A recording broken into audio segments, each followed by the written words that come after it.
Hello everyone, कैसे हैं आप लोग। आशा है कि आप सभी लोग अच्छे होंगे, स्वस्थ होंगे, मस्त होंगे। आज के सेशन में मैं वर्ष 2025 के यूटेट सेकंड के मैथमेटिक्स के पोर्शन का उन क्वेश्चंस का सॉल्यूशन लेके आया हूं जो कैलकुलेशन पर आधारित है। तो आज का सेशन शुरू करते हैं और लेते हैं पहला प्रश्न। लिखा है, यदि 12 व्यक्ति किसी काम का 3/5 भाग 10 दिन में कर सकते हैं तो 20 दिनों में शेष काम को समाप्त करने के लिए कितने व्यक्ति काम पर लगाने चाहिए। बहुत सिंपल सा क्वेश्चन है। यहाँ पर देखिए, एक तो दे रखा है काम। क्या दे रखा है? यहाँ पर काम दे रखा है। ठीक है, काम किस में दे रखा है? पार्ट में दे रखा है, यानी भाग में दे रखा है। और दूसरा दे रखा है दिन दे रखा है। और तीसरी चीज दे रखी है, यहाँ पर व्यक्ति दे रखे हैं। ठीक है, अब 3/5 भाग है काम का, 10 दिन में करते हैं। कितने व्यक्ति करते हैं? 12। अब हमको पूछ रहा है 20 दिन, दिन के नीचे 20 लिख देंगे। और शेष काम बोल रखा है, जैसे काम एक है और उस एक काम का कितना भाग कर रखा है? 3/5 भाग कर रखा है, यानी कि शेष काम निकालने के लिए एक को से घटा देंगे, ये आ जाएगा 2/5। तो आ जाएगा 2/5 भाग। और कितने व्यक्ति चाहिए हमको? एक्स व्यक्ति चाहिए। तो हमको एक्स की वैल्यू निकालनी है। ठीक है, देखिए यह बहुत सिंपल सा क्वेश्चन है। किसी काम को करना है, जैसे आपको एक खेत खुदवाना हो तो आपको 10 दिन में खुदवाने के लिए 12 व्यक्ति लगाने पड़े। तो अगर आपको उसी खेत को 20 दिन में खुदवाना होगा तो कम व्यक्ति लगाने होंगे या ज़्यादा व्यक्ति लगाने होंगे? कम व्यक्ति लगाने होंगे। यानी कि यहाँ पर कम की तरफ तीर का निशान लगा देंगे। ठीक है, 10 और 20 में जो कम होगा उसकी तरफ तीर का निशान लगा देंगे। अच्छा, दूसरा, 3/5 भाग काम करने के लिए 12 व्यक्ति चाहिए, तो 2/5 भाग काम करने के लिए कम व्यक्ति चाहिए होंगे या ज़्यादा? तो ऑब्वियस सी बात है, कम व्यक्ति चाहिए होंगे, क्योंकि 2/5 भाग क्या है? कम है। तो कम भाग में काम करने के लिए हमको कम ही व्यक्तियों की जरूरत पड़ेगी। ठीक है, तो सिंपल सा है। जो तीर का मुख है उसको मैं जो मुख है ना, उस वाली संख्या को मैं ऊपर लिखूंगा, यानी कि 2/5। और पूंछ वाले को लिखूंगा नीचे, गुणा ऐसी सेकंड वाले के लिए 10/20 लिखूंगा, इक्वल टू x/12 लिख दूंगा। ठीक है, अब यहाँ पर क्या हुआ कि आपका 5 से 5 क्या हो गया? आपका कट गया। 5 से 5 क्या हो जा रहा है? यहाँ पर कट गया। देखो, 5 से 5 कट गया, शून्य से शून्य कट गया। तो हम यहाँ पर क्या कर सकते हैं? इसको 2/3 गुणा 1/2 बराबर लिखा है x/12। तो उसको सॉल्व कर देते हैं। x बराबर आ जाएगा 2/3 गुणा 1/2 गुणा 12। 3 दूना 6, और इससे 12 कट जाएगा 2 बार, तो 2 गुणा 2 आ रहा है, यानी कि 4 आ गया। यानी कि ऑप्शन जो सी होगा इसका करेक्ट रहेगा। ठीक है,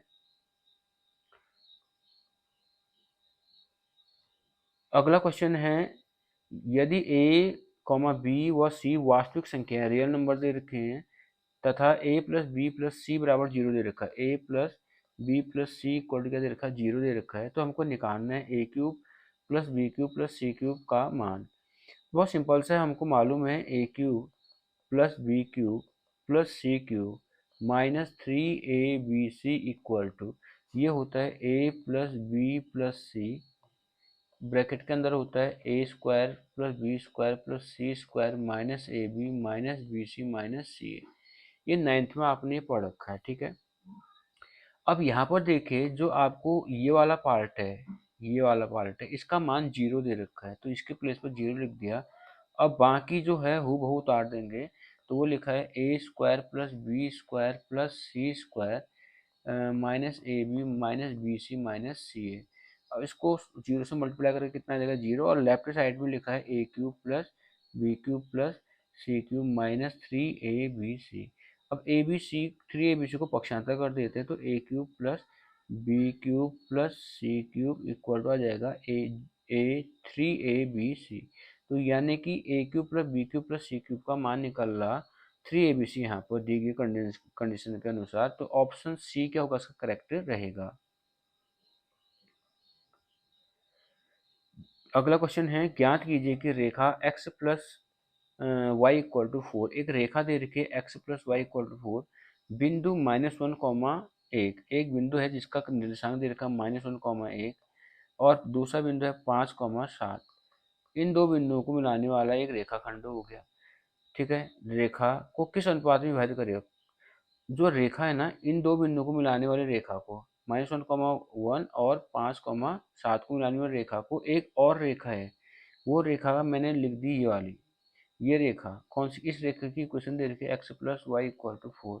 किस अनुपात में विभाजित करता है, हमने मान लिया इसको किस अनुपात में विभाजित करता है, ये मान लिया कि हमने इसको k/1 में विभाजित करता है। किस अनुपात में विभाजित करता है, k/1 में विभाजित करता है, ये हमने मान लिया। तो ये क्या होगा, जो ये वाला पॉइंट है, ये वाला पॉइंट कहलाएगा विभाजन बिंदु। क्या कहलाएगा, विभाजन बिंदु। ये बिंदु विभाजन बिंदु कहलाएगा। तो विभाजन बिंदु के निर्देशांक कैसे निकालते हैं, वो होता है m1 x2, m1 x2 यानी कि k into 5 plus m2 x1, 1 into -1 upon m1 plus m2। ये x का कोऑर्डिनेट, x का निर्देशांक निकल गया। ऐसे y निर्देशांक निकालेंगे m1y2 यानी कि k into 7 plus m2y1, 1 into 1 upon m1 plus m2। यहाँ पर अनुपात जो है k अनुपात 1 मान रखा, तो m1 अनुपात m2 कितना हो जाएगा, k/1। ठीक है, अब इसको सॉल्व कर देते हैं। ये आ जाएगा 5k-1 upon k+1 comma 7k+1 upon k+1। ये आ गया। ये x कोऑर्डिनेट हो गया यानी कि x की वैल्यू होगी, ये y कोऑर्डिनेट हो गया यानी कि y की वैल्यू होगी। अब ये x और y की वैल्यू को हम किस में रख देंगे, क्योंकि अब आपको चित्र में साफ साफ दिखाई दे रहा होगा, जो विभाजन बिंदु है ना, वो x+y = 4 में भी स्थित है, यानी कि इस रेखा के समीकरण को संतुष्ट करेगी। तो रेखा के जो समीकरण है, वो रेखा के समीकरण में हम x के प्लेस पर x की वैल्यू रख देंगे 5k-1 upon k+1 plus y के प्लेस पर y की वैल्यू रख देंगे 7y+1 upon k+1 equal to क्या लिखा है 4। इसमें k+1 इसका एलसीएम निकल गया, ऊपर सॉल्व कर देंगे 5k-1 प्लस 7k था, सॉरी 7k+1 इक्वल टू कितना आएगा 4। तो 1 से 1 कट गया और 7 और 5 कितना हो जाएगा 12k और इक्वल टू, इसको तिरछा गुणा कर दिया 4k+4। इसको इधर ले जाएंगे 12k-4k इक्वल टू कितना आएगा 4। तो 12 में से 4 घटा दो 8k इक्वल टू 4। तो k इक्वल टू आएगा 4/8 यानी कि 1/2 कट गया 4 से 1:2। इसका रेशियो निकल गया 1:2। ये ऑप्शन में ढूंढ लेते हैं, ऑप्शन ए इसका क्या करेक्ट रहेगा। अब आ जाते हैं अगले क्वेश्चन पर। अगला क्वेश्चन लिखा हुआ है, गणित में सूत्रों की स्थापना के लिए उपयुक्त विधि कौन सी है। सिंपल से आगमन, निगमन, प्रदर्शन, इनमें से कोई है। तो निगमन विधि क्या है, उपयुक्त विधि मानी जाती है। ठीक ठीक है। अब लेते हैं अगला क्वेश्चन, गणित में गति एवं शुद्धता की कमी का क्या कारण है बोल रहे हैं। ठीक है, गति और शुद्धता में जो कमी होती है, ठीक है ना, उसके पीछे क्या कारण है। देखो, अगर मौखिक कार्य कमजोर हो जाएगा तो गति क्या हो जाएगी, कम हो जाएगी। ठीक है, इसका कारण ये भी है। गणित बालकों में गणित के प्रति नकारात्मक दृष्टिकोण का होना। अगर गणित के प्रति अगर निगेटिव सोचता है बच्चा कि ये कठिन है, ये हमको नहीं आएगी, इस टाइप की चीजें सोचता है, तो गति और शुद्धता तो वैसे ही खराब हो जानी है। बालकों में गणित संबंधी कुशलताओं का अभाव। अगर गणन संबंधी कुशलताएं नहीं होंगी, यानी कि कैलकुलेशन की क्षमता उसमें विकसित नहीं होगी, तो पक्का ही क्या करेगा, शुद्धता उसकी में क्या हो जाएगी, उसकी कमी हो जाएगी। यानी कि सभी चीजें क्या है, गति एवं शुद्धता की कमी के कारण, यानी कि उपरोक्त सभी क्या होगा, ऑप्शन डी इसका करेक्ट रहेगा। अगला क्वेश्चन है, यदि 7x/2 + 14 इक्वल टू लिखा है 7/x, तो आपको निकालना है x²/4 प्लस 1/x² का मान। तो बहुत सिंपल सा क्वेश्चन है, इसको सॉल्व कर देते हैं। 7x/2 -7/x equal to -14। इसको सॉल्व कर दिया हमने थोड़ा। इसमें ऊपर से 7 कॉमन आ रहा है, तो x/2 -1/x ले सकते हैं ब्रैकेट के अंदर। ठीक है, अब हम क्या करेंगे, 7 से 14 कट जाएगा 2 बार, तो x/2 -1/x इक्वल टू -2 आ गया। वर्ग कर देंगे दोनों तरफ, वर्ग करने पर हम क्या कर रहे हैं, दोनों तरफ वर्ग कर रहे हैं। वर्ग करेंगे तो क्या आ जाएगा, x/2 -1/x का होल स्क्वायर इक्वल टू आएगा -2 का whole square. a minus B का होल स्क्वायर क्या होता है, a माइनस बी का होल स्क्वायर होता है a² + b² -2ab। तो इस फॉर्मूले को यहाँ पर अप्लाई कर देंगे, लेफ्ट साइड में, तो आ जाएगा X square upon 4 plus 1 upon X square minus 2 into X upon 2 into 1 upon X equal to -2 का स्क्वायर हो जाएगा 4। 2 से 2 कट गया, एक्स से एक्स कट गया, तो इसको सॉल्व कर देते हैं। यह आ जाएगा X square upon 4 plus 1 upon X equal to 4 आ रहा था, ये -1 आ रहा है, इसको पक्षांतर कर दे तो +1 हो जाएगा। तो X square upon 4 plus 1 upon X equal to कितना निकल गया 5, यानी कि X square upon 4 plus 1 upon X की वैल्यू क्या निकली 5। तो इसका मतलब ऑप्शन क्या हो गया, इसका एक क्या रहेगा, करेक्ट रहेगा। अब लिख रहे हैं यहाँ पर 1, 2, 3, 4, 5 में से 3 अंकों की कितनी संख्याएं बनाई जा सकती है जबकि किसी भी संख्या में अंकों की पुनरावृत्ति नहीं हो। जो हमको संख्या बनानी हो, 3 अंकों की संख्या बनानी है, यानी कि उस संख्या में इकाई का अंक होगा, दहाई का अंक होगा और सैकड़े का अंक होगा। तो हमको इकाई के स्थान पे भरना है किसको, 1, 2, 3, 4, 5 में से कोई एक अंक भरना है, यानी कि ऑप्शन यहाँ पर जो हो जाएंगे। इसके लिए जो ऑप्शन होंगे कितने, 5।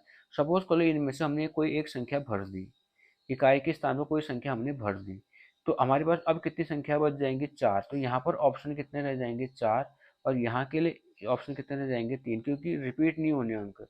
तो ऑप्शन को गुणा कर दो, 5 गुणा 4 गुणा 3, 5 को 20 दिया कितना हो जाएगा 60।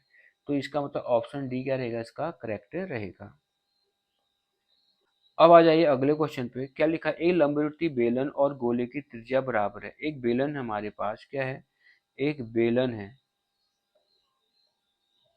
इसकी त्रिज्या सपोज कर लिया हमने r मान लिया, ऊंचाई क्या मान लिया h, और एक गोला है, ये गोला है, और गोले की त्रिज्या बेलन की त्रिज्या के बराबर है, ये साफ साफ लिखा है। साथ ही साथ लिखा जो बेलन का जो आयतन है वो किसके बराबर है, गोले के आयतन के बराबर। बेलन का आयतन होता है पाई आर स्क्वायर एच, गोले का होता है 4/3 पाई आर क्यूब, पाई से पाई कट गया, आर स्क्वायर इंटू एच, ये आ जाएगा 4/3, आर क्यूब को लिख सकते हैं R square into R, R square से आर स्क्वायर कट गया तो एच बराबर आ जाएगा 4/3 आर। ये निकल गया बेलन की ऊंचाई। ठीक है, हमको निकालना है बेलन का पृष्ठीय क्षेत्रफल, बेलन का पृष्ठीय क्षेत्रफल और गोले का पृष्ठीय क्षेत्रफल, गोले का पृष्ठीय क्षेत्रफल का अनुपात निकालना है, यानी कि बेलन के पृष्ठीय क्षेत्रफल में गोले के पृष्ठीय क्षेत्रफल का भाग देना है। बेलन का पृष्ठीय क्षेत्रफल होता है 2 पाई आर एच प्लस आर, और गोले का होता है 4 पाई आर स्क्वायर। अब यहाँ पर पाई से पाई कट जाएगा, 2 से 4 कट जाएगा 2 बार, तो ये आ जाएगा, और आर से आर स्क्वायर कट जाएगा आर टाइम, तो ये निकल जाएगा 1/2r इंटू, ये बच जाएगा एच प्लस आर, और हम क्या करेंगे एच के प्लेस पर एच की वैल्यू रख देते हैं, 1/2r इंटू एच के प्लेस पर लिख दिया 4/3r, और प्लस आर लिखा है, तो इसको सॉल्व कर देते हैं। तो इसको सॉल्व करके मिलेगा 1/2r इंटू 7r/3, आर से आर कट जाएगा, और ये आ जाएगा 7/6, यानी कि 7:6। इसका मतलब ऑप्शन नंबर जो डी है वो क्या निकला, इसका करेक्ट निकल रहा है।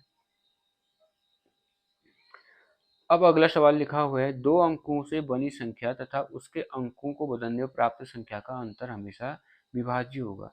अब दो अंकों की संख्या है तो उसमें इकाई का अंक भी होगा, इकाई का अंक मान लिया x और दहाई का अंक मान लिया हमने y। ठीक है, तो जो संख्या बनेगी वो कैसे बनेगी, 10 गुणा दहाई धन इकाई से बनेगी, और 10 गुणा दहाई का अंक क्या है y, इकाई का अंक क्या है x, तो जो संख्या होगी वो होगी हमारे पास 10y धन x। अब संख्या के अंकों को बदल दो, यानी कि इकाई की अंक की जगह पर दहाई का अंक लिख देंगे, दहाई के अंक की जगह पर इकाई का अंक लिख देंगे। ठीक है, तो अंकों को पलटने पर, अंकों को बदलने पर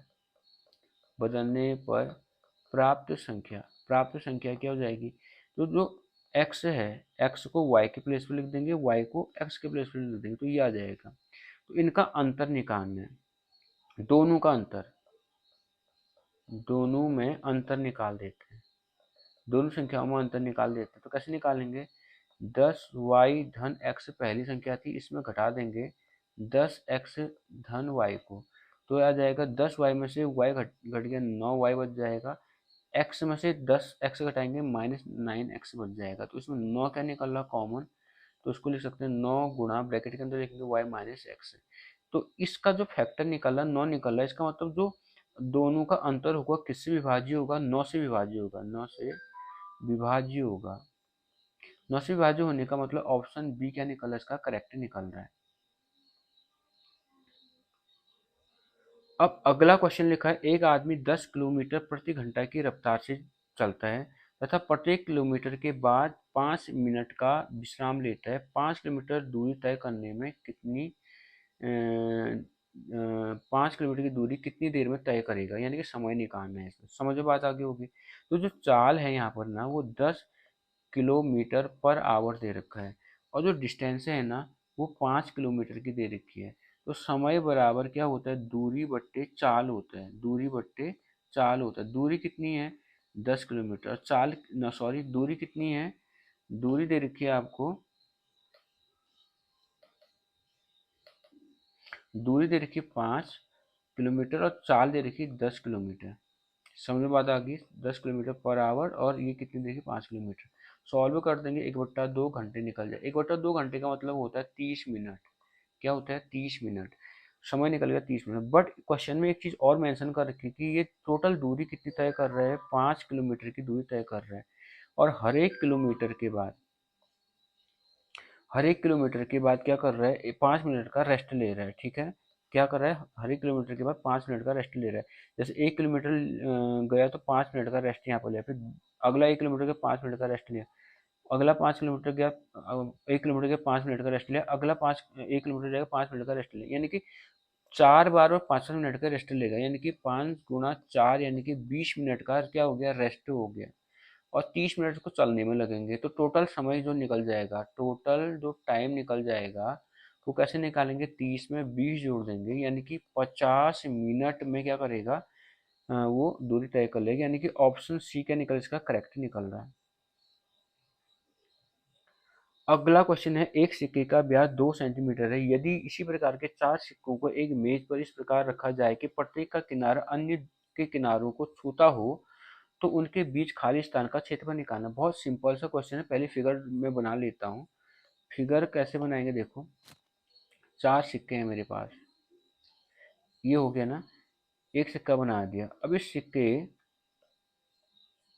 किसी प्रकार के जो सिक्के हैं वो 4 सिक्के आपस में क्या कर रहे हैं, टच कर रहे हैं इसे। 4 सिक्के एक दूसरे को ऐसे क्या कर रहे हैं, स्पर्श कर रहे हैं। ये हो गया, आगे बात समझे। अब इन 4 सिक्के हर एक सिक्के की तरह दो अन्य को टच कर, जैसे ये वाला जो सिक्का है,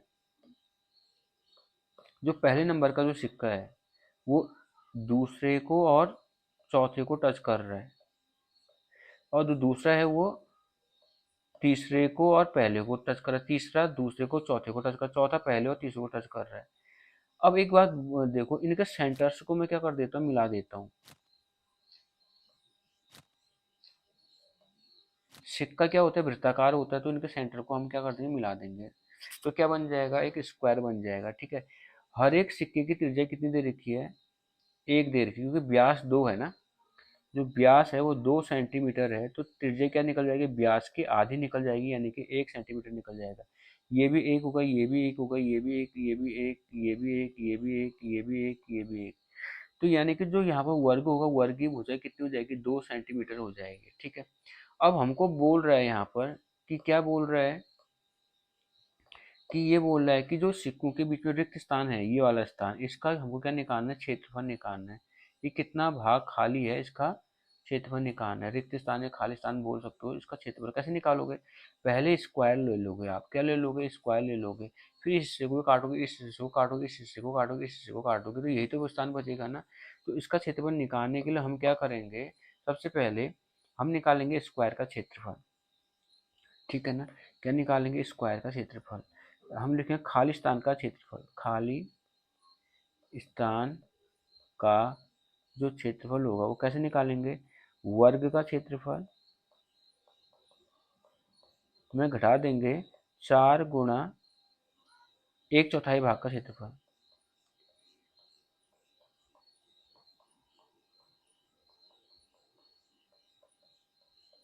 वर्ग का क्षेत्रफल होता है भुजा स्क्वायर। 4 गुणा 1/4 भाग का क्षेत्रफल होगा 1/4 पाई आर स्क्वायर। 4 से 4 कट जाएगा। भुजा कितनी वर्ग की? 2 है, 2 का वर्ग। और पाई का मान है 22/7 और आर कितने हैं? त्रिज्या 1, 1 का स्क्वायर। 4, 2 का वर्ग हो गया 4 माइनस 22/7 गुणा 1,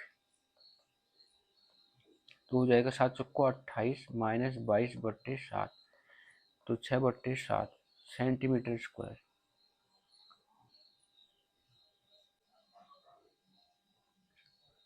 अब लेते हैं अगला क्वेश्चन।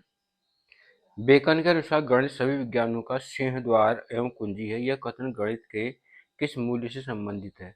ये इसका जो ऑप्शन है वो है आपका बौद्धिक। ठीक है, तो अगले क्वेश्चन की ओर बढ़ते हैं। राम, श्याम और मोहन ने क्रमशः 35,000, 98,000, 91,000 लगाकर व्यापार आरंभ किया। वर्ष के अंत में मिले लाभ को इनकी पूंजियों के अनुपात में बांट दिया गया। यदि श्याम का भाग 2,282 रुपये हो तो कुल लाभ कितना होगा? कुल लाभ निकालना है। बहुत सिंपल सा क्वेश्चन है। देखिए, जो राम है, श्याम है और मोहन है। राम का कंट्रीब्यूशन कितने है? 35,000 का। श्याम का है 98,000 का और मोहन का 91,000 का। तो कुल पूंजी कितनी जमा हुई? कैसे निकालेंगे? सबको जोड़ देंगे। ठीक है ना, सबको जोड़ो, कितना आएगा? 0,00422, यानी कि निकल गया 2,24,000 कुल पूंजी जमा हुई। अब शाम का क्या बोल रहा है? देखो, पूंजी के अनुपात में बांट दिया गया है। शाम का भाग बोल रहा है, तो शाम का भाग निकालने से पहले शाम का क्या निकालूंगा? हिस्से का अनुपात निकालूंगा। तो शाम के हिस्से का अनुपात कैसे निकालूंगा? श्याम ने कितना कंट्रीब्यूशन किया? 98,000 का। और टोटल कितना? 2,24,000 में से तो 3 शून्य से 3 शून्य क्या हो गया? कट गया।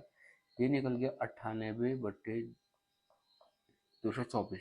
ये कट जाता है 2 से। 2 एकम 2, 2 एकम 2, 2 दूना 4, 2 चौको 8, 2 नंबर 18, फिर 7 से कर गया 7 से 49, 7 एकम 7, 7 से 42, तो निकल गया 7/16, यानी कि 7:16। ठीक है, शाम के हिस्से का अनुपात निकल गया 7:16। ठीक है। शाम का लाभ, शाम का लाभ, शाम का लाभ कितना दे रखा है? 2,282 दे रखा है। शाम का लाभ कैसे निकालेंगे? शाम का जो अनुपात होगा उससे गुणा कर देंगे कुल लाभ को, तो निकल जाएगा उसका शाम का लाभ 2,282। तो कुल लाभ निकालने के लिए कुल लाभ कैसे निकालेंगे? 2,282 गुणा 16/, कितना जाएगा? 7। तो इसको सॉल्व कर दो। 7 एकम 7, 7 दूना 14 और 7 से 42, ये निकल गया। इसमें 26 गुणा 16, 16 से 96 हासिल 9, 16 दूना 32, 9 कितना हो जाएगा? 41 हासिल 4, 16 कम 16, 16 कम 16, ये 3 बार जाएगा, 326 आ जाएगा। ये 16 से 48, 48 3 कितना जाएगा? 51। ये 4 हासिल था ना, 52 निकल जाएगा। तो 5,216, यानी कि ऑप्शन क्या निकल रहा है इसका? बी। इसका क्या निकला? सही निकला। अब है, यदि a प्लस बी अपॉन सी बराबर b प्लस सी अपॉन ए बराबर c प्लस ए अपॉन बी बराबर क्या दे रखा है? k। तो हम क्या करेंगे? पहले इसको इसके इक्वल लिख देंगे। a प्लस बी बटे सी बराबर k। अगला लिखेंगे बीच वाले को लास्ट वाले के इक्वल। और तीसरा लिखेंगे c प्लस ए अपॉन बी बराबर क्या लिखेंगे? k। तो a प्लस बी बराबर निकल गया c के, b प्लस सी बराबर निकल गया a के, सी प्लस ए बराबर निकल गया बी के। ठीक है, अब हम इन तीनों को जोड़ देते हैं तो आ जाएगा 2a plus 2b plus 2c बराबर सी के प्लस ए के प्लस बी के। इसमें से दो कॉमन आ गया, a प्लस बी प्लस सी, और यहाँ से k कॉमन आ गया तो अंदर हो जा रहा है c प्लस ए प्लस बी, इससे कट गया तो k इक्वल कितना निकल गया 2।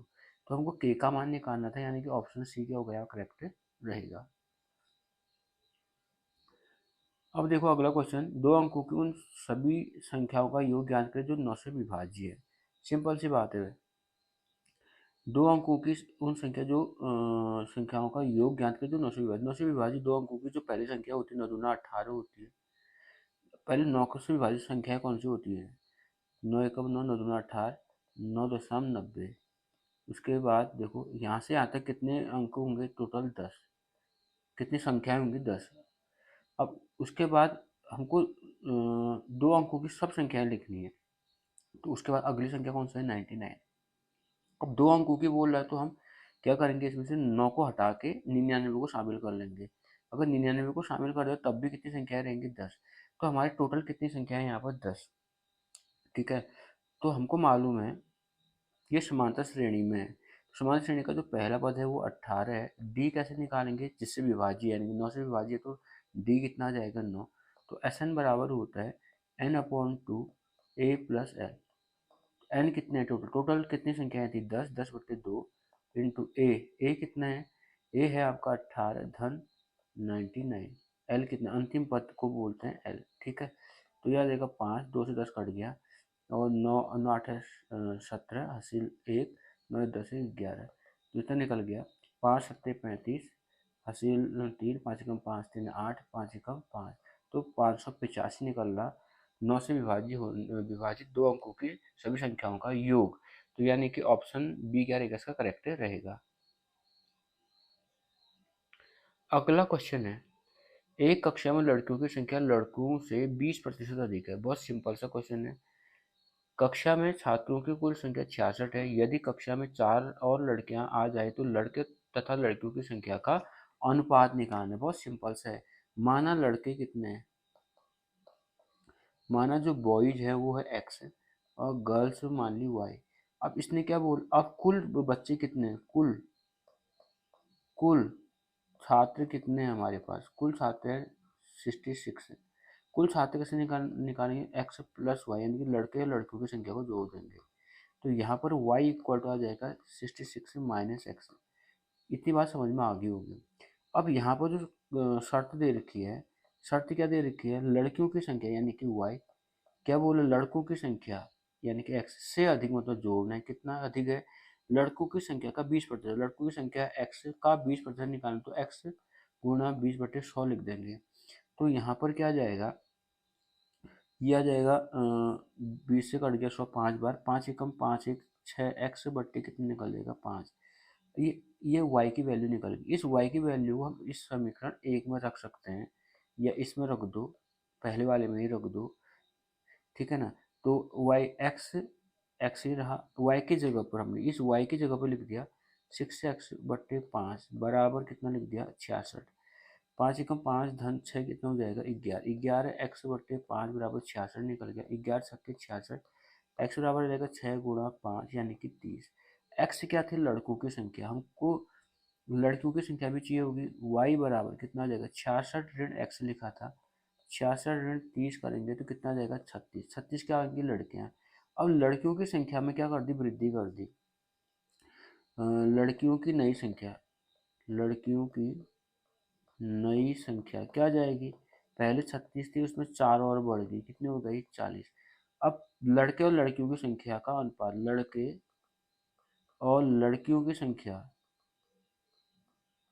का अनुपात निकालना है। तो लड़कों की संख्या जो हो है हमारे पास कितनी? 30। लड़कियों की संख्या कितनी आ गई थी? 40। तो इसका अनुपात निकालना, तो भाग कर देंगे दोनों को। 3 अनुपात क्या निकल रहा? 4।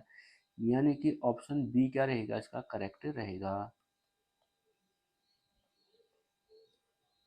अब देखते हैं अगले क्वेश्चन पे। निम्नलिखित बार ग्राफ को ध्यानपूर्वक पढ़िए और नीचे दिए गए प्रश्नों के उत्तर दीजिए। अब देखो कितने वर्षों में दी गई अवधि में निर्यात औसत से अधिक था। औसत निकालना पड़ेगा। जो निर्यात दे रखे ना हमको, क्या क्या दे रखा है, निर्यात जो हमको दे रखा है वो दे रखा है 5.2, 6.5, 7.8, 9.9, 10.8, 9.5, 11.4, ये निर्यात दिए थे आपको, टॉप में लिखा हुआ है। ठीक है, जो आपके दंड है उनके ऊपर लिखा गया है। तो इन सब को जोड़ दो आप, कितना जाएगा इन सबको जोड़ के, इसको जोड़ के आ रहा है आपका 61.17। अब हमको औसत निकालना है तो हम क्या करेंगे, 61.17 को डिवाइड कर देंगे 7 से, क्योंकि कितने डंडे हैं, 7 हैं, 1 2 3 4 5 6 7, तो इसको भाग करके आ रहा है 8.7। तो 8.7 किस किस दंड के ऊपर लिखा है, कितने दंडों के ऊपर लिखा है, 3 दंडों के ऊपर, 4 दंडों के, 1 2 3 4, इनके ऊपर लिखा है, यानी कि पहले का ऑप्शन क्या जाएगा, बी। ठीक हो गया, इतनी बात समझ में आ गई होगी। वर्ष 2006 से 2007 तक निर्यात में कितने प्रतिशत की वृद्धि हुई। 2007 में कितने दे रखी है, 11.4, और 6 में कितने दे रखा, 9.5। तो परिवर्तन कितना हुआ इसमें, तो कितनी वृद्धि हुई, तो इनको घटा के निकाल देंगे, कितना जाएगा, 1.9 आ जाएगा। हमको प्रतिशत में निकालना है, तो 1.9 इंटू 100 डिवाइड किससे करेंगे, 2006 के रेस्पेक्ट में पूछ रखा है, तो 2006 में कितना था, 2006 में था 9.6, 2006 में 9.6, इसको सॉल्व कर दो, 9.5 है, सॉरी 9.5, 19 पंचे 95, 5 से 100 कट गया 20 बार, तो कितना आ जाएगा, 20%। यानी कि इसका ऑप्शन कितना रहेगा, सी क्या रहेगा, करेक्ट रहेगा। ठीक है, अब आ जाइए अगले क्वेश्चन पर, लिखा है x बराबर √5 प्लस √3 अपॉन √5 माइनस √3, वाई बराबर लिखा है √5 माइनस √3 अपॉन √5 प्लस √3। तो हमको निकालना है X square plus Y square plus 2xy। बहुत ईजी सा क्वेश्चन है, X square plus Y square plus 2xy दिया है, इसको सॉल्व कर देंगे तो x प्लस वाई का होल स्क्वायर आता है। ठीक है ना, हमको निकालना है एक्स प्लस वाई का होल स्क्वायर, ये निकालना है मुझे। ठीक है, एक्स प्लस वाई निकल जाएगा तो उसकी जगह मान रख के उसका स्क्वायर कर देंगे, तो एक्स प्लस वाई निकाल देता हूँ। एक्स है √5 प्लस √3, डिवाइड में है √5 माइनस √3, और प्लस वाई की वैल्यू है √5 माइनस √3 अपॉन √5 प्लस √3। इसको सॉल्व कर दो, सॉल्व करने पर क्या आ रहा है आपका, इसको सॉल्व करने पर मिलेगा √5 प्लस √3 का होल स्क्वायर प्लस √5 माइनस √3 का होल स्क्वायर, एलसीएम लेके सॉल्व कर रहा हूँ, √5 माइनस √3 इंटू √5 प्लस √3, सॉल्व कर दीजिए। अब यहाँ पर देखिए, a प्लस बी का whole square plus a minus B का होल स्क्वायर जो होता है ना, इसका मान होता है 2a² प्लस बी स्क्वायर, और दूसरा a minus B into A plus B होता है a² माइनस बी स्क्वायर। यहाँ पर दो फॉर्मूले लग रहे हैं, ये वाला फॉर्मूला न्यूमरेटर में लग रहा है और ये वाला फॉर्मूला डिनोमिनेटर में लग रहा है। तो सॉल्व कर देते हैं, ये आ जाएगा 2a का मतलब है √5 का स्क्वायर प्लस बी कितना है √3, उसका स्क्वायर कर देंगे, बट्टे √5 का स्क्वायर माइनस √3 का स्क्वायर, सॉल्व कर दो दो, ये आएगा 5 धन 3 बट्टे 5 ऋण 3, तो यह आ जाएगा 2 × 8 बट्टे 2, 2 से 2 कट गया, कितना आ जाएगा 8। तो इसका ऑप्शन क्या निकल रहा है, ये एक्स प्लस वाई कितना निकल रहा है 8, सॉरी ये मैंने किसका मान निकाला, एक्स प्लस वाई का। अब मैं एक्स प्लस वाई की जगह पर 8 लिख दूंगा, तो 8 का स्क्वायर कितना आ जाएगा 64, यानी कि ऑप्शन सी क्या निकल रहा है, इसका करेक्ट रहेगा। निम्न में से किस विधि को से छात्रों का सर्वश्रेष्ठ मूल्यांकन संभव है। पाठ्यक्रम में के अंतिम मूल्यांकन, सही बात है, वर्ष में 2 बार मूल्यांकन, ये भी ठीक है, निरंतर मूल्यांकन, रचनात्मक मूल्यांकन, इसमें जो सबसे ऑथेंटिक जो लग रहा है वो सी लग रहा है, निरंतर सतत मूल्यांकन होने चाहिए, तभी जाके बच्चे का क्या आएगा, सर्वश्रेष्ठ प्रदर्शन आएगा। ठीक है, यदि किसी आकृति को y अक्ष के सापेक्ष परावर्तित किया जाए, देखो हमको मालूम है 2 एक्सेस होते हैं, X X Y X, Y अक्ष के सापेक्ष परावर्तित करने में मतलब हुआ कि वाई अक्ष पर आपने क्या रख दिया, मिरर रख दिया। ठीक है ना, ये मिरर हो गया। अब एक बिंदु है x, y, अगर इसकी इमेज बनेगी तो जितने ऊपर है ना एक्सेस के ऊपर, उतने ही इमेज उसकी क्या बनेगी, मिरर के पीछे बनेगी, ठीक है ना। तो यानी कि वाई का कोऑर्डिनेट चेंज नहीं होगा, परंतु यहाँ इमेज क्या बनी, दर्पण के पीछे बनी, यानी कि एक्स का कोऑर्डिनेट क्या हो जाएगा, चेंज हो जाएगा। तो इसका निर्देशांक निकल जाएगा -x, y। तो इसका ऑप्शन जो सी हो रहा है वो क्या आ रहा है, करेक्ट निकल रहा है। 8 सेंटीमीटर त्रिज्या वाले वृत्त के अंतर्गत बने वर्ग का क्षेत्रफल निकालना। बहुत सिंपल सा क्वेश्चन, एक वर्ग बनाना है आपको वृत्त के अंदर।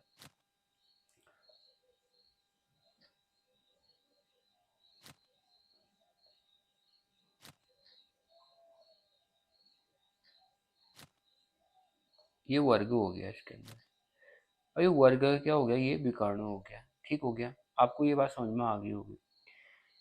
अब जो वृत्त की त्रिज्या है ना वो 8 है। वृत्त की त्रिज्या कितनी दे रखी है, 8। तो इसका मतलब इसका जो व्यास निकल जाएगा ये कितना निकल जाएगा, 16। और जो वृत्त का जो व्यास है वही वर्ग का विकर्ण है। वृत्त का जो व्यास है वही वर्ग का विकर्ण है, वर्ग का विकर्ण है।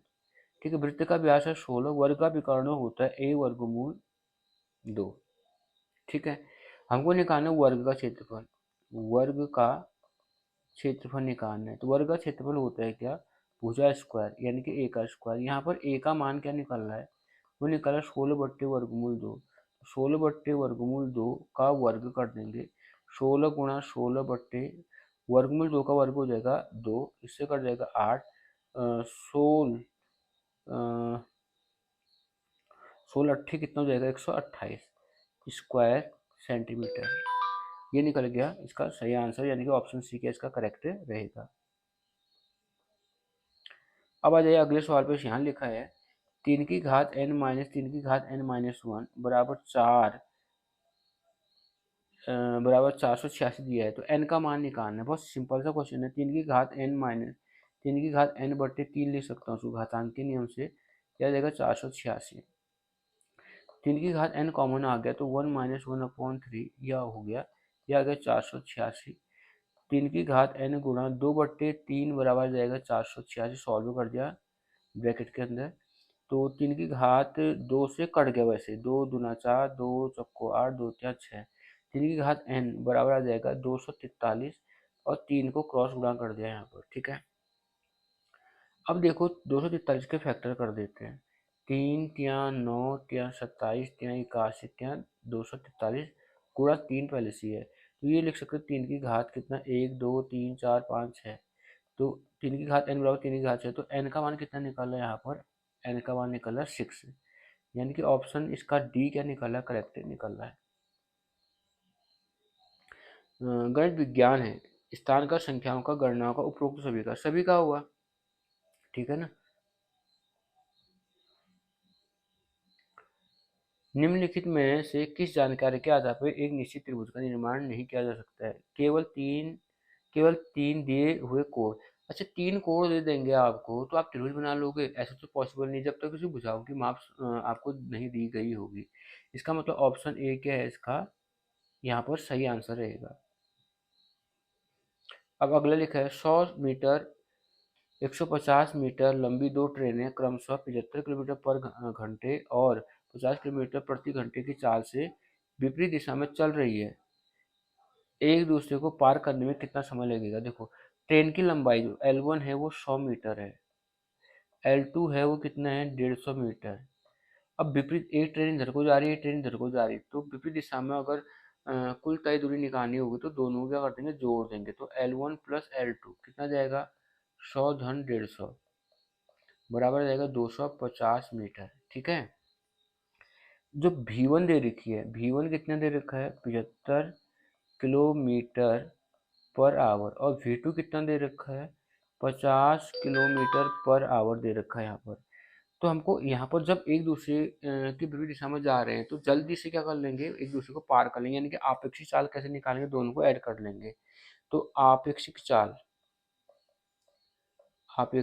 कैसे निकालेंगे, दोनों को ऐड कर देंगे, V1 + V2।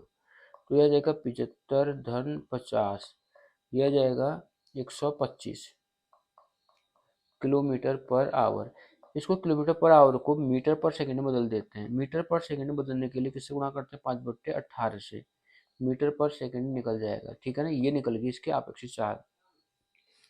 तो समय बराबर क्या होता है, समय बराबर होता है दूरी बट्टे चाल, दूरी बट्टे चाल। दूरी कितनी है 250, चाल कितनी है 125 गुणा 5/18।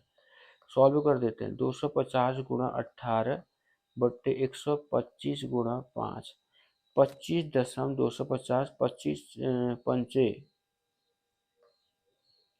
125, ठीक है ना। तो ये निकल जाएगा 18, इससे कट जाएगा ये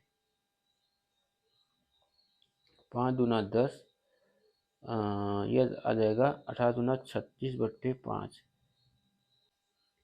तो इसको सॉल्व करके आ जाएगा 5×7=35, 5 दूना 10, यानी कि ऑप्शन बी क्या निकल इसका करेक्ट निकल रहा है।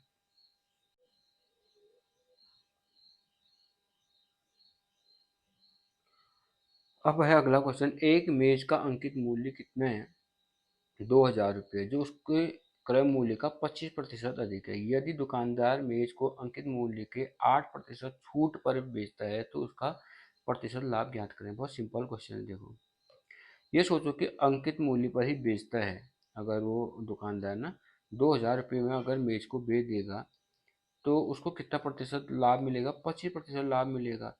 तो क्रय मूल्य हम निकाल लेते हैं। तो विक्रय मूल्य बराबर होता है क्रय मूल्य 1 प्लस दर बट्टे कितना जाएगा 100, अगर उसको लाभ हो रहा होगा तो, ठीक है ना, प्लस लगाएंगे, और हानि हो रही होगी तो माइनस लगा देंगे। विक्रय मूल्य कितने हैं 2000, क्रय मूल्य एक्स मान लेते हैं, 1 प्लस दर कितना है 25 बट्टे क्या लिखेंगे 100। तो 2000 बराबर आ जाएगा एक्स गुणा 125 बट्टे कितना जाएगा 100। इसको सॉल्व कर देते हैं यहाँ पर, हैं, एक्स बराबर रहेगा 2000 गुणा 100 बट्टे 125। तो ये 25 को 100, 25×5 125, ये 400 बार कट जाएगा, ये यानी कि निकल रहा 1600। तो इसका क्रय मूल्य निकल गया 1600 रुपये, ठीक है। अब वो क्या कर रहे हैं, अगर अंकित मूल्य के 8%, यदि दुकानदार मेज को अंकित मूल्य के 8% छूट पर बेचता है, अंकित मूल्य का 8% निकाल देंगे, उतनी छूट पर बेचेगा वो। तो अंकित मूल्य का 8% निकाल देते हैं। अंकित मूल्य का 8% कितने निकल जाएगा, अंकित मूल्य कितना था 2000 रुपये था, का 8% निकालेंगे तो 8/100 कर देंगे, तो कितना जाएगा, तो 160 रुपये। ये क्या निकल गई छूट, इतने छूट पर बेच देगा ना, इतनी छूट पर बेच देगा। यदि मेज को अंकित मूल्य के 8% छूट पर बेचेगा, यानी कि बेचेगा कितने में, विक्रय मूल्य कितने में बेचेगा, देखो 2000 में बेचना था और उसने कितने में 160 रुपये की छूट दे दी, तो कितने का 0, 4, 9 में से 1 गया 8, और ये 1, 1840 रुपये में क्या करा उसने बेचा, और लिया कितने में था 1600 रुपये में। तो लाभ कितना आ जाएगा, क्या करेंगे 1840 में से 1600 रुपये घटा देंगे, 0, 4, 200, 240 रुपये का क्या मिलेगा उसको लाभ। तो लाभ प्रतिशत निकालना है, तो लाभ प्रतिशत कैसे निकालेंगे, लाभ कितना है 240 गुणा 100 बट्टे क्रय मूल्य कितना था 1600, 2 शून्य से 2 शून्य कट गए, तो कितना जाएगा देखो, 16 कम 16, 8 बजे 16×5 = 80, तो कितना जाएगा 15%, 15%, यानी कि ऑप्शन बी क्या निकल रहा है इसका करेक्ट निकल रहा है। केवल प्रकार और स्केल की सहायता से निम्नलिखित में कौन सा कोण बनाया जा सकता है, 40 degree, 50 degree, 100 degree, 90 degree. 90 degree का कोण आपने बनाया होगा 6, 7, 8 में, ये प्रकार और स्केल की सहायता से आसानी से क्या हो जाता है, बन जाता है। किसी कक्षा में 90 विद्यार्थी हैं, जिसमें लड़कों की औसत आयु 14 वर्ष, लड़कियों की औसत आयु 11/1/2 वर्ष है। यदि पूरी कक्षा की औसत आयु 12/3/4 वर्ष हो तो उस कक्षा में लड़के तथा लड़कियों की संख्या का अंतर निकालना। बहुत सिंपल सा क्वेश्चन है पर कॉन्सेप्चुअल है। देखो, कुल विद्यार्थी माना लड़के, माना जो बॉयज है ना वो हो गया एक्स, और गर्ल्स जो हैं वो हो गए वाई, ठीक है। तो 90 विद्यार्थी हैं, यानी कि एक्स प्लस वाई बराबर कितना जाएगा 90, कुल विद्यार्थी 90 तो लड़के और लड़कियों की संख्या को जोड़कर ही आएगा। इक्वेशन फर्स्ट है। लड़कियों की औसत आयु, ठीक है, लड़कों की औसत आयु कितनी है? 14 वर्ष। यानी कि x लड़कों की औसत आयु कितनी रखी? 14 वर्ष। तो लड़कों की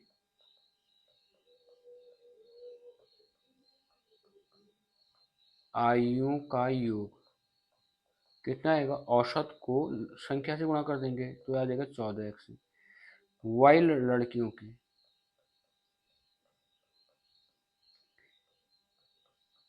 औसत जो आयु है वो कितनी है? देखिए 11 से 1/2 तो कितना आएगा? 11 कम 11 दूना 22 है 23, 23/2। तो हमको निकालना लड़कियों की आयु का योग।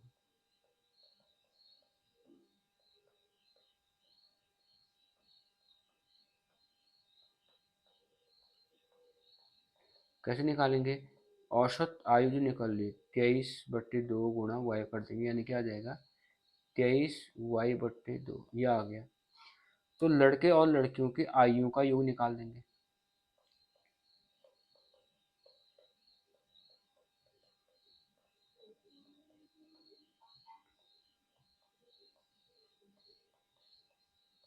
का योग कैसे निकालेंगे? दोनों को जोड़ देंगे। लड़के की आयु का योग 14x, लड़कियों की आयु का योग 23y/2, इनको जोड़ दिया।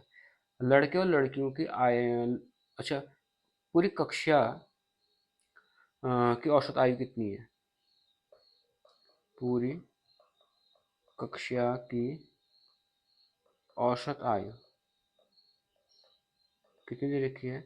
वो दे रखी है आपको 12 से 3/4, 5 को 48 धन 3 51/4। ठीक है, 51/4 आ गया। पूरी कक्षा में तो 90 विद्यार्थी हो गए, तो पूरी कक्षा के छात्रों की आयु का योग कैसे निकालेंगे? संख्या से औसत को गुणा कर देंगे, कितना जाएगा? 51/4। अब ये पूरी कक्षा की आयु का योग किसके बराबर होगा? लड़के और लड़कियों की आयु के योगफल के बराबर होगा, यानी कि 14x धन 23y/2 इसके बराबर होगा। ये किसके बराबर निकलेगा? 90 गुणा 51/4 के बराबर निकलेगा। ठीक है, अब इसको गुणा भाग कर लो, 4 को तिरछा गुणा कर दो तो कितना जाएगा? ये आ जाएगा, ये कट गया 45 बार, ये कट गया 2 बार, 2 28x धन 23y बराबर 45 गुणा 51। कितने निकल गया? 45 गुणा 51। तो 45 और 51 को गुणा कर देते हैं। 5 के पास 4, 5 बजा 25 हासिल 2, 5 को 20 2 22, 5 9 2 2। कितना निकल रहा है? 28x धन 23y बराबर निकल रहा 2295। ठीक है, ये होगी समीकरण 2। अब हम क्या करेंगे? समीकरण 1 और 2 को हल कर लेंगे। समीकरण 1 और समीकरण 2 को क्या कर लेते हैं? हल कर लेते हैं। समीकरण 1 और समीकरण 2 को हल करें, देखिए तो कैसे करेंगे? यहाँ पर y की वैल्यू रख देते हैं। यहाँ से y की वैल्यू क्या निकल जाएगी? 90 x।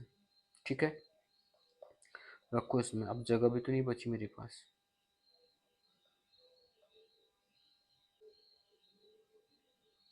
तो यहाँ पर कर देता हूँ। ठीक है, जगह नहीं मेरे पास, तो ये आ जाएगा 28 x धन फिर कितना है? 23। y की जगह लिखना है 90 माइनस एक्स इक्वल टू 2295 दे रखा है। ठीक है, इसको सॉल्व कर देते हैं। कितना आएगा? 28x प्लस 0 9 27, 2 हासिल आ गया, 9 दूना 18 2 20 माइनस 23x बराबर आ जाएगा 22,992 95। ठीक है, 28x में 23x घटा दो, कितना आ जाएगा? 5x बराबर जाएगा 22 95 ऋण 20 70। तो 5x बराबर जाएगा 5 नंबर 7 गया 2 और ये 2 आ जाएगा। ठीक है, तो x बराबर जाएगा 225 भागा 5, 5 को 20 5 बचा 25। x बराबर कितने निकल गया 45। ठीक है, x का मान किस में रख देते हैं, x बराबर कितना है 45, तो y बराबर कितने निकल जाएगा 90 माइनस एक्स था, 90 माइनस 45 कितना जाएगा 45। अंतर निकालना है मुझे लड़के और लड़कियों की संख्या का, x माइनस वाई निकालना है।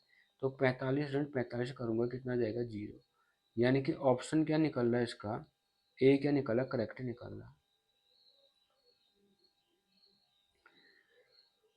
यदि एक उत्पादक 10% लाभ कमाता है, थोक विक्रेता 5% लाभ कमाता है तथा खुदरा विक्रेता 25% लाभ कमाता है, तो वस्तु की उत्पादन की कीमत क्या होगी, जबकि खुदरा मूल्य कितना है 1265 है। ठीक है, खुदरा मूल्य कितना है 1265,